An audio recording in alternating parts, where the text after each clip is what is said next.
सर्वांना माझे नमस्कार. माझे नाव परिका प्रवीण दामोदर आहे. मी इयत्ता 4थी शिकते. आज मी तुम्हाला डॉक्टर बाबासाहेब आंबेडकर यांच्याविषयी माहिती सांगणार आहे. डॉक्टर बाबासाहेब आंबेडकर यांचा जन्म 14 एप्रिलला झाला.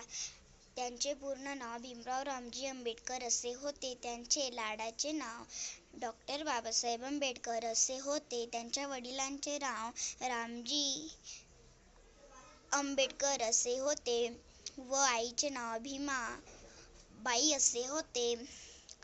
डॉक्टर बाबासाहेब आंबेडकर यांना लहानपणापासून वाचनाची फार आवड होती.